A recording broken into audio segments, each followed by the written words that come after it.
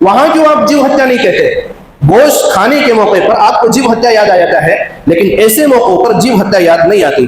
تو یہ تمام باتیں اور ان تمام پہلوؤں سے جب ہم غور کرتے ہیں تو پتہ یہ چلتا ہے کہ کوئی انسان بغیر کسی جیو ہتیا کے رہ ہی نہیں سکتا۔ آپ کا پانی پینا یہ اندر موجود جراثیم کو ختم کرنا ہے جو جیو ہتیا ہے۔ آپ کا ٹیبلیٹ استعمال کرنا پیٹ میں موجود جراثیم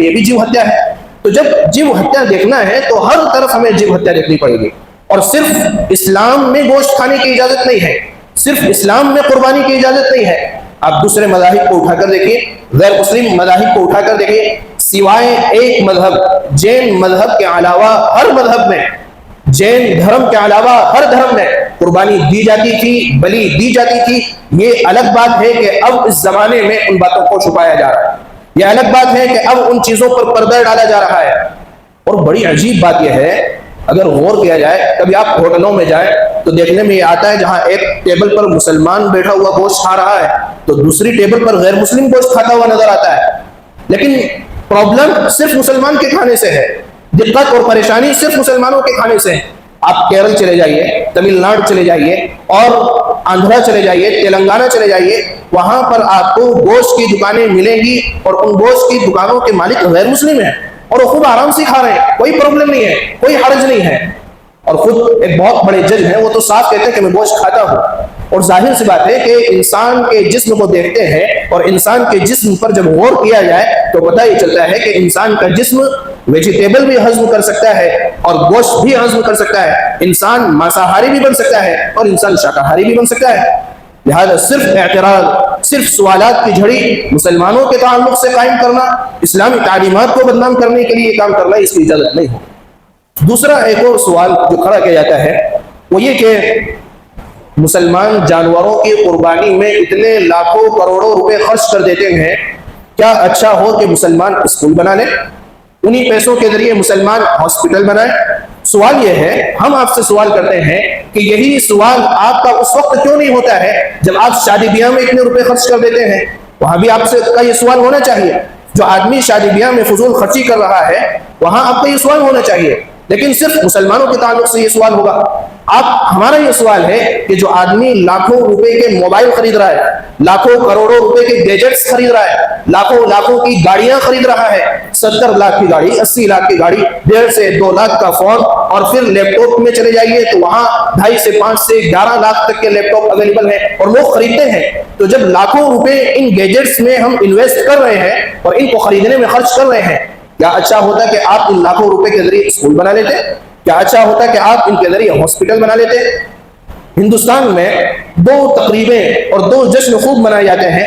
ایک ہے جشن یوم آزادی اور ایک ہے جشن یوم جمہوریہ، ریپبلک ڈے اور انڈیپینڈنٹ ڈے خوب منائے جاتے ہیں. ان دونوں تقریبات میں اور ان دونوں جشن میں ملک کا کروڑوں روپیہ خرچ ہوتا ہے. لیکن یہ سوال وہاں نہیں ہوگا، ان تقریبات کا کیا فائدہ؟ ہماری طرف سے بالکل اجازت ہے، آپ جو چاہیں کریں. لیکن جب قربانی کا موقع آتا ہے اور عید الاضحیٰ کا موقع آتا ہے تو اس طرح کے سوالات اور اس طرح کے اعتراضات جنم لے لیتے ہیں اور گویا کہ یہ لوگ برساتی مینڈک کی طرح باہر نکل آتے ہیں اور اعتراض کرنے لگتے ہیں. اس لیے سمجھنا چاہیے کہ ایک مسلمان بغیر گوشت کے بھی اچھا مسلمان رہ سکتا ہے، اور جب خالق نے، ایشور نے گوشت خوری کی اجازت دی ہے تو پھر کوئی حرج نہیں ہونا چاہیے. اور جب جیو ہتیا ماننا ہی ہے تو پیڑوں میں بھی جان ہے، درختوں میں بھی جان ہے، مکھی اور مچھر میں بھی جان ہے، تمام چیزوں میں جان ہے. انسان کے جسم کو دیکھا جائے تو انسان کے جسم کی ساخت اور بناوٹ اسی انداز سے ہے کہ اس کے پاس دونوں سسٹم ہے، ویجیٹیبل سسٹم بھی ہے اور وہ اس کو ڈائجسٹ کر سکتا ہے، اور اس سسٹم یہ بھی سسٹم ہے کہ وہ گوشت کو بھی ڈائجسٹ کر سکتا ہے. اس لیے اس طرح کے اعتراضات اور فضول بھیجا اعتراضات کرنا یہ حق کی بات نہیں ہے. قربانی یہ حضرت ابراہیم علیہ السلام کی یاد ہے، اور حضرت ابراہیم علیہ السلام کی سنت کو تازہ کرنے کی ایک یاد ہے. اسی لیے مسلمان قربانی کو انجام دیتا ہے، اس فریضے کو انجام دیتا ہے. اسلام میں گوشت کھانا کہیں فرض اور واجب نہیں لکھا ہوا ہے. اللہ تعالی عمل کی توفیق عطا فرمائے.